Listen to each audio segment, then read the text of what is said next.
take an example of my state, RK Singh.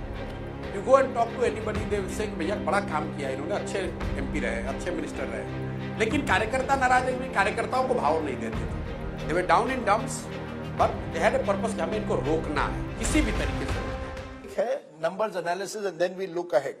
If we can just do what you think are the 3 or 4 big takeaways. क्या वो 3 और या 4 चीजें हैं जहां बीजेपी जो 303 से 240 तक आते हैं, यानी 63 लॉस, और कांग्रेस जिसको सभी ने राइट ऑफ किया था 53 से 100 तक पहुंचती है. What are the 3 or 4 biggest takeaways that change this election? Non partisan अगर एक चीज मुझे कहना हो, arrogance is one thing which people और voter doesn't like. Arrogance in any part, any form, by anybody. So that's the key takeaway I would take, irrespective of. Give me an example. Example मैं नहीं देना चाहता हूं. मैं कह रहा हूं arrogance जहां भी दिखी, सही बात, वो उसको जनता ने पनिश किया, चाहे वो जगन हो, वो उड़ीसा के अपने बिजू पटनायक जी हो, भाजपा हो, सॉरी नवीन पटनायक जी हो, जहां पर भी जनता को एरोगेंस दिखा उसको जनता ने पनिश किया है. जनता knows to put you in your place. That's the first thing. Party wise मुझे लग रहा है 3 कारण जिससे भाजपा को नुकसान हुआ. मुझे जो लगता है, पहला, जिसने भी ये नारा लिखा 400 पार, this is nothing wrong in the नारा. I have been thinking about it. It's just the half नारा.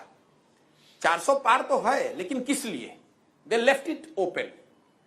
जैसे 2014 में नारा बना था, अब बहुत हुई महंगाई की मार, अब की बार मोदी सरकार. सो पर्पस वाज डिफाइंड. क्यों मोदी सरकार? क्योंकि महंगाई को कम करना है.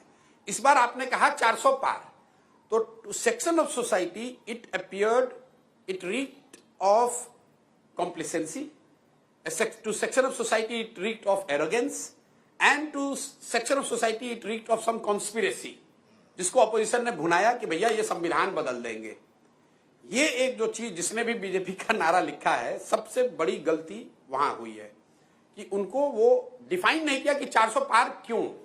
और जब 400 पार का नारा आया तो जो बीजेपी के लाउड माउथ थे, उन्होंने अपने एरोगेंस में या गलती से या इग्नोरेंस में कह दिया भाई क्यों 400 पार चाहिए, बोला हम संविधान बदलना है. That has done material damage everywhere to BJP. Second, मुझे लगता है कि कहीं ना कहीं वो sense of complacency, I have said it before also, कि बीजेपी की कमजोर कड़ी क्या है? कमजोर कड़ी है over dependence on Modi.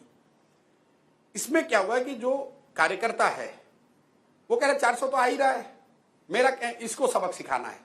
You take an example of my state, RK Singh. You go and talk to anybody, they will say कि भैया बड़ा काम किया इन्होंने, अच्छे एमपी रहे, अच्छे मिनिस्टर रहे, लेकिन कार्यकर्ता नाराज है, कार्यकर्ताओं को भाव नहीं देते थे.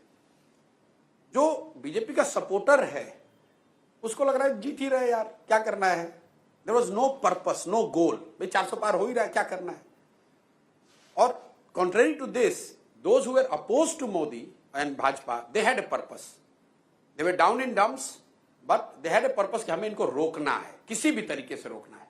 And that's why you see the purpose and ferocity amongst the voter who were opposed to Modi. मैं आपको एक खाली वाराणसी का एग्जांपल दूंगा, आपको ये क्लियर होगा. मोदी की अपनी सीट में उनका अपना वोट शेयर 14 के मुकाबले सिर्फ 2 परसेंटेज पॉइंट कम हुआ है, लेकिन मार्जिन बहुत नीचे आ गया. क्यों? Because his opponent vote share went up from 20.9 to 41%. तो अपोजिशन में लोगों को बिल्कुल पता है कि जो हरा रहा है बिल्कुल उसको वोट जाके एक साथ दिया है. करीब करीब वो चीज, ये particularly Dalits and Muslims, especially Dalits. मतलब बीजेपी ने, Dalit was the surprise. Muslim consolidation, yes, but there was, like in Maharashtra, strong Dalit was not a surprise, should not be a surprise, because अगर आप CSDS का पिछला data देखेंगे, BJP got only 30% Dalit vote in 2019 in their landslide. The problem is the ferocity. देखो, मुस्लिम उनके खिलाफ vote कर रहे हैं, और दूसरा यह है कि हर मुस्लिम ने यह बना लिया कि इस बार तो एक एक वोट पोल कर रहा है. वो बहुत बड़ा फैक्टर हो जाता है जब फेरोसिटी जो है ना, कि एकदम उनका क्लियर है कि भाई हमें एक वोट भी इधर उधर नहीं करना है, हमें वोट करना है, पोल करना है. And that is what probably has damage. And that kind of sense of purpose goal was not with the BJP supporters. They took it lightly. They were complacent at times. अरे ठीक है यार, last में आते आते मोदी के नाम पर वोट पड़ ही जाएगा. Lot of people went with this mindset. उनको मालूम है डिसेंट दिख रहा है. मैं ऐसे कैंडिडेट्स को भी जानता हूं जो सीधा ये कह रहे हैं कि गाली दे रहे, भाई हमको नहीं देना, मोदी को भी किसको वोट दिए थे? हमको वोट दिए थे तुम लोगों ने, कहा तुम्हें वोट नहीं देंगे. कह रहे तो हमको वोट दिए कहां थे, मोदी को वोट दिए थे, नहीं होगा तो उनको नहीं देना। That level of arrogance shown on record by some of the BJP candidates कि भाई हमको नहीं देना चाहते हो ना, नहीं देना, हमको दिए कहां थे, तुम तो मोदी को दिए थे।